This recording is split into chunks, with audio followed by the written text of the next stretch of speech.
Talking about the etiology of amoebic colitis, it is basically due to the infection of colonic mucosa.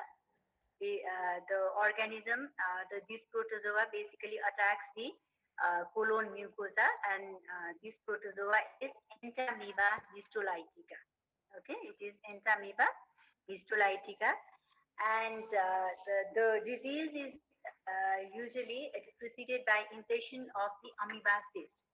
The cyst is taken into our body most commonly by the oral route via the contaminated food particles or contaminated water, or it can be from the anal canal also. So the most common is fecal-oral route, or it can be the sexual contact. The most common sexual contact between the men, okay, homosexual individuals, and it is endemic in tropical and subtropical regions where there is poor sanitation, and basically in these all these developing countries, okay, like Nepal, India, these Mexico, all these Colombia, many of these countries, okay, it comes under this area, where people they are very prone to get this amoebiasis or amoebic colitis. Okay, this Entamoeba histolytica, it infects approximately, see its use amount number, 500 million people in developing countries, right? Then 40 million of cases of dysentery is because of Entamoeba histolytica, and it also causes liver abscess. So liver abscess, you might, I don't know whether you have done or you'll be doing. Liver abscess is also usually the most common is of two types. One is the pyogenic, first-forming liver abscess. The other one is amoebic liver abscess. So amoebic liver abscess is usually one of the complications of this amoebic colitis or amoebiasis, right? So this amoebic colitis you can see in the people or in the travelers who are traveling from the endemic areas, who comes from the endemic areas. So they also bring along this disease, okay, as a carrier. And Entamoeba histolytica cyst, they have a chitinous proteinous wall, okay, and they have nuclei, and these composition, basically the wall, it is very resistant to gastric acid. Where is this gastric acid? When it is taken by the oral route, okay, when the cyst gets into the gastrointestinal system, first it goes to the stomach. What happens in the stomach? के हुन्छ त्यहाँ gastric acid हुन्छ, but because of the very strong chitinous proteinous wall of these amoebic cysts, uh, they are resistant to the gastric acid which is being produced in the stomach, okay. Because of that, it is easily passed through the small intestine. From small intestine, it will again try to reproduce more, okay. And the most active form of the amoeba is the trophozoite, see, and they will try to attack the mucosal surface of the intestine, okay. From small intestine, the most commonly affected is once it goes to the large intestine, colon. So when the person is infected with this amoeba, there is dysentery, okay, and this dysentery usually occurs when this protozoa attaches itself to the epithelial tissue, okay, and there in the epithelium, in the mucosal epithelium, it induces the apoptosis. Means the epithelial cell will undergo the apoptosis, cell death, plant cell death, and they invade the crypts. Colonic crypts are invaded, and it goes deep down, okay, into the lamina propria, and it forms the ulcer. This disease, it involves the colon, which is the most common part, okay. In the colon, cecum is commonly involved, okay. Then follows right colon, then rectum, sigmoid, and sometimes appendix is also involved. Involvement of the terminal ileum occurs, but it's not as common as the cecum. Then when all these things, when it occurs, apoptosis, invasion of the mucosal cells and all, there is recruitment of the neutrophil, okay. More and more neutrophil will try to go towards the site of infection or the site of the mucosal damage, okay, where there is tissue damage, and it forms the ulcer. This ulcer is a very particular type of ulcer. We call it as flask shaped ulcer. It has a narrow neck and broad base. Okay, this point is very important. We should know in case of amoebic colitis, the ulcer is flask shaped ulcer and it has a narrow neck and broad base. The histological diagnosis, it can be very difficult, okay, since these amoeba are similar to macrophages, means they look very much like macrophages, and sometimes it is very difficult to diagnose in the biopsy. These parasites, okay, apart from decolonization in the colon, they even penetrate the splanchnic vessel and goes to the liver, and it produces liver abscess in about 40% of the patients with amoebic colitis or amoebic dysentery. Okay, and amoeba also spread via the bloodstream into the kidneys and brain. So you can see from GIT, it is going to the liver, forming liver abscess. It can also it can also go to the kidneys and even brain. Okay, and from liver, actually, it goes to the thoracic cavity also. There will be abscess formation sometimes seen along with the liver abscess in these patients suffering from amoebic colitis. So, as a part of chronic inflammation, or you can call it as complication, these patients, they will develop fistula. Okay, this is unwanted tract usually formed in the GIT. So they form the recto, from rectum to the vesicle is bladder, urinary bladder. They form the fistulous tract. Okay, and this fistulous involvement of the skin is also there. So they involve the skin also. In the skin also, you can see the lesion. Now, coming to the clinical features, majority of the individuals who has this amoeba infection, okay, they can be asymptomatic. So what they do is they act like a carrier. Carrier like also, they carry the disease. Okay, they are not the sufferer, but they can pass on the disease to others. So they will pass on these amoebasis to others, like either by defecation, by contaminating water, food particles, anything. And among those who are symptomatic, they will present with diarrhea. Diarrhea sometimes it can be non-bloody, simple diarrhea also sometimes, but characteristic features no, because any this amoebaco diarrhea is bloody and with mucus. And so whenever you go to the clinical side, you might be asking diarrhea. How was the diarrhea? How was the consistency? It was slippery, whether it was containing the blood particles or not. Okay, so that thing you should be able to get it from the patient. So when it is bloody and mucoid type of diarrhea, it is basically amoebiasis or amoebic colitis. Then the patient will have a cramping, okay, एकदम घुचेको जस्तो cramping abdominal pain हुन्छ. Patient has anorexia, loss of appetite, and if it is there for a longer time, okay, if it's there for a chronic period, then patient will definitely will have weight loss. Okay, and the simple diagnosis we can do here, we don't need a very high-fi investigation in this case. We can just go for stool examination. If there is no ulcer in the colon, okay, it is just the inflammation. Simple stool examination is enough to diagnose. Okay, and if you cannot see anything in the stool and patient still complains of pain, he has other complaints like weight loss, anemia due to ulcer and bleeding, then obviously you can go for the colonoscopy, that is visualization of the colon, just like endoscopy, and you can go for the tissue biopsy. You can take out a chunk of tissue and then examine under the microscope, right? So, talking about the morphology, you have gross and microscopic. In the gross, there is a discrete ulcer formation with normal intervening mucosa. So, ulcer will be there. I told you, ulcer is a very characteristic type of ulcer with a narrow neck and broad base, and it also shows areas of colitis or inflammatory polyp.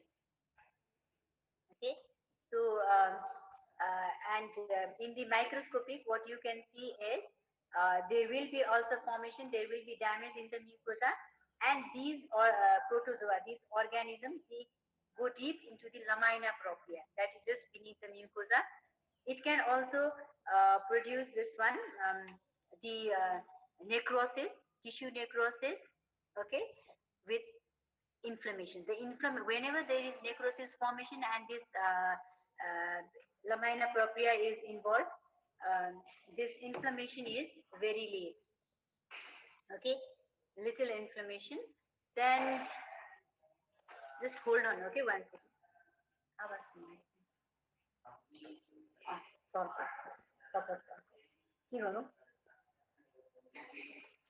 Should I move?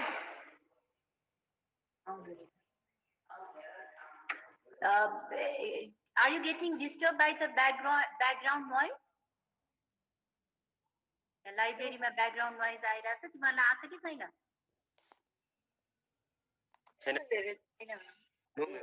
धेरै छैन, अलिअलि छ है, खासै छैन ma'am, आएको छैन. Okay fine, तर इट्स ओके, आएको छैन रे, fine. Okay, then these early lesions, it shows scattered neutrophils because inflammation is less. And again, as I'm repeatedly saying, this ulcer is very important and it is the pathognomonic feature. So you'll see a flap-shaped ulcer, which is usually 1 to 2 millimeter in diameter. That is the size. And you can see trophozoites of Entamoeba histolytica. They are usually round to oval in shape. They are 6 to 40 nanometer. They have a very prominent nuclear membrane, prominent nuclei, and they have something, the vacuoles, just the air bubbles in the cytoplasm. And they resemble macrophages. See, this is the gross picture. Ulcers, देखियो यहाँ, ये तो पूरे ischemic भएको ulcers छ, यो सबै ulcers हरु. So your ulcers हरु देख्यो भने, many times we get confused. It can be any form of colitis. It can be inflammatory bowel disease like Crohn's disease or ulcerative colitis. Sometimes you might get confused with tuberculosis. So you can just take out a piece from here, okay, and go for the microscopic examination of these biopsy.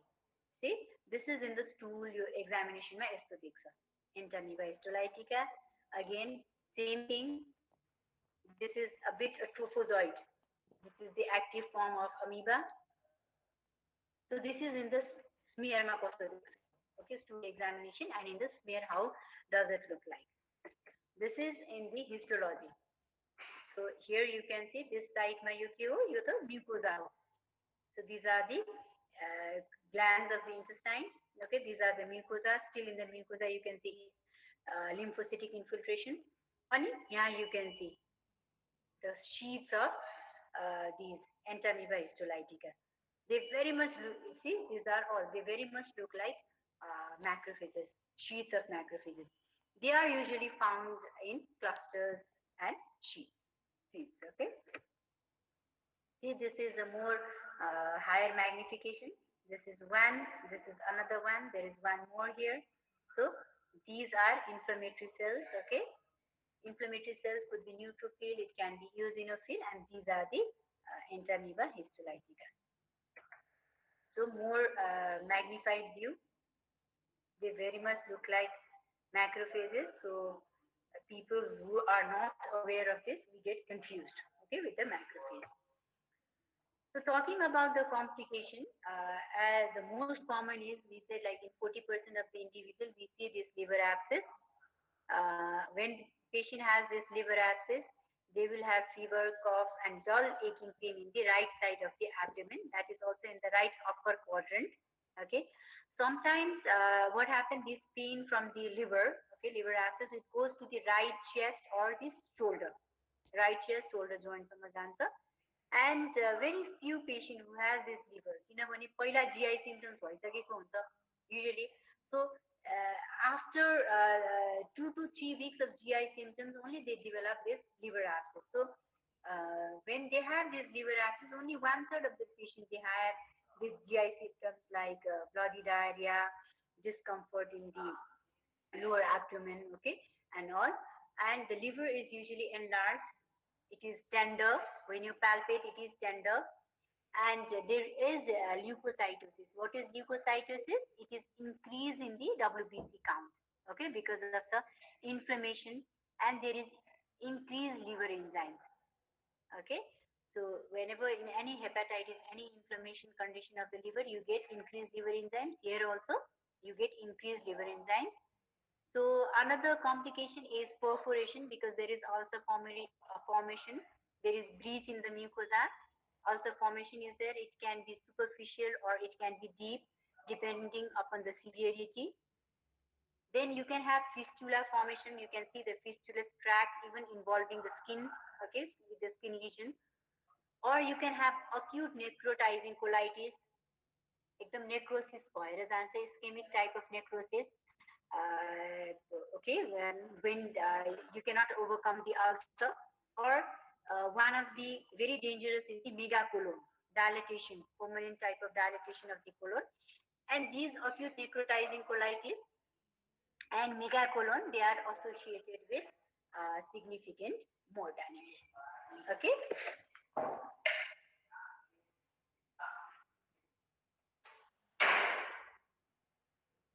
Now, talking about the treatment of these amoebiasis or amoebicolitis, it is very simple. Metronidazole is used, okay, because it has that property to act against the wall of the amoeba. त्यही भएर normally सुनेको छ नि, normal diarrhoea हुँदा पनि फार्मासिस्टकोमा पनि अरूहरूमा त्यो pharmaceutical सपहरूमा जाँदा they usually give metronidazole. Okay, it is metron, very commercially available as metron. So it's given only for amoebiasis. It should not be used for any other viral or any other diarrhea. Then the second topic for today's class is another colitis, another form of colitis, which is necrotizing enterocolitis.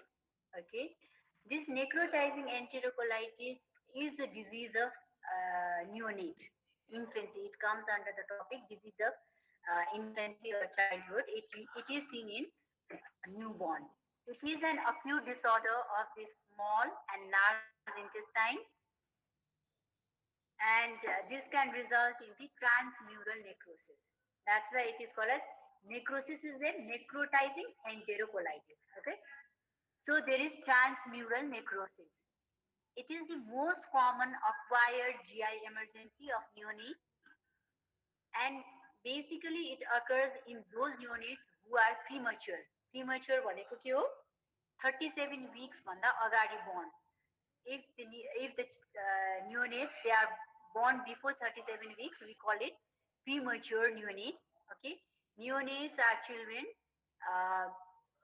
less than 1 month old, less than 28 days old, we call it as neonate. So they are basically premature neonates, and they are usually low birth weight. Okay, birth weight low also.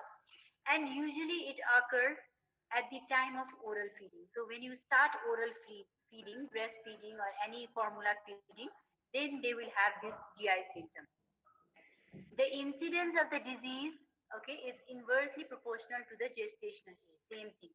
So the if the premature is more, okay, like 28 weeks, 30 weeks, 32, the chance of NEC is more. The severity of the disease is very bad. Okay, it is more severe form of disease. Once the children, if they are reaching the maturity phase or in and around 37 or more than 37, then the clinical manifestation will be less severe, and you can also treat the patient. It occurs in approximately 1 out of 10 neonate, okay, and the neonate has to be low birth weight, and they are usually less than 15 grams, 1.5 kg. Approximately 2,500 cases they occur annually in United States. I think this number is taken few years back, so must have increased or decreased by a little bit. So you can say that it is quite common in US also, in the western part of the world. So etiopathogenesis, the main etiology is uncertain, okay, but studies have shown that could be multifactorial. We know that the foremost cause is prematurity, and it is always associated with the oral feeding or enteral feeding, and it suggests that there is some postnatal insult, okay, of the GI system as as in the form of introduction of bacteria. So how we are introducing this bacteria? By enteral feeding. It can be either breastfeeding or it can be formula feeding. We are introducing some kind of infection to the GI system. Okay, and there will be tissue destruction occurring soon after this enteral feeding. And so we suspect sepsis or infection in these children, okay, in these neonates. And when we go for the let's say culture of the blood or any specimen, usually we see many pathogens, many bacteria. So it is not specific to single organism or bacteria. Okay, that is not linked to single bacteria. And a large number of inflammatory mediators have been associated with NEC. So research has been done and they have found out that lots of these inflammatory mediators are found to be increased in neonates who are suffering from NEC. And one of these is platelet activating factor. This is increased in case of NEC, and this increases when there is mucosal permeability, okay, by promoting the enterocyte apoptosis, just like in amoebic colitis, okay, there is damage of the epithelial cells, apoptosis also, enterocyte epithelial cells, and it compromising the intercellular tight junction between the enterocyte. The stool examination and the serum examination of this infant will show increased level of platelet activating factor and ultimately breakdown of the mucosal barrier function. Okay, permits transluminal migration of the bacteria. So whatever bacteria or the pathogens in the GI, that lumen, okay, it is it breaks down and it will start migrating. So as a result, what happens? There is a vicious cycle of inflammation. Okay, enteritis will be there, inflammation of the intestine. There will be mucosal necrosis and further bacterial entry. Okay, since the patient in this condition are very small children, they are neonate, okay, they have low birth weight, the severity is more compared to other form of enteritis and other form of colitis. Okay, so they will have inflammation, necrosis, okay, and ultimately resulting in sepsis and shock. The clinical course is fairly typical with the onset of bloody stool. There will be abdominal distension. The neonate, they won't be able to complain of the pain, so they will be very cranky, they will be crying. Okay, and in later stage they have a circulatory collapse, so you have to keep monitoring these neonate in the NICU. You have to keep on checking their pulse, heart rate, and they should be kept on IV fluids. Okay, no breastfeeding or no this enteral feeding or formula feeding or oral. And when there is this abdominal distension, you can go for the X-ray of the abdomen, which will show gas within the intestinal wall, and which is called as pneumatosis intestinalis. Okay, gas within the intestinal wall, that is called as pneumatosis intestinalis. Then this NEC, it typically involves the terminal ileum, cecum, right colon, or it can be any part of the small intestine or large intestine. Okay, the involved segment is distended, the segment is friable, so when you touch, like, it breaks down. Okay, these mucosa, this intestine part, it is congested or it can be gangrenous. So all these features can be seen. So with this, the complication could be perforation of the intestine, perforation by basically also all the content will come out and it will cause the inflammation of the peritoneum. The intestinal content will come out in the peritoneum. It will cause the massive inflammation of the peritoneum and peritonitis. So when there is perforation and peritonitis, the mortality rate is very high. Okay, prognosis is not good. So here you can see the small c intestine from the neonate, but it is very much distended. Very much distended, right? The wall, you can see it's very thin wall you can make out. Here This part is ischemic, okay? And microscopically, I think if you see the biopsy from this part, you will definitely see the necrosis and the gangrenous area. So microscopic examination of this NEC, okay, if it is taken from the biopsy, you can see there will be mucosal damage, there will be transmural coagulative necrosis, ulcers will be there, bacterial colonization, and submucosal gas bubbles may be seen, which we were able to see in the X-ray also. Okay. And since it is an inflammatory process, our body will always try to defense that. Okay, as a defensive mechanism or reparative changes, there will be formation of granulation tissue. So granulation tissue भनेको के हो? नयाँ small blood vessels or form हुन्छ. So there will be neovascularization, formation of new blood vessels with fibroblastic proliferation. Okay, these are the action taken as reparative changes. In early case, this NEC, it can be managed conservatively. Like you don't have to go for surgery. If there is distension of the abdomen, you can just stop the oral feeding. You can go for IV fluid. You can give multiple antibiotics, okay, to stop the growth of the organisms.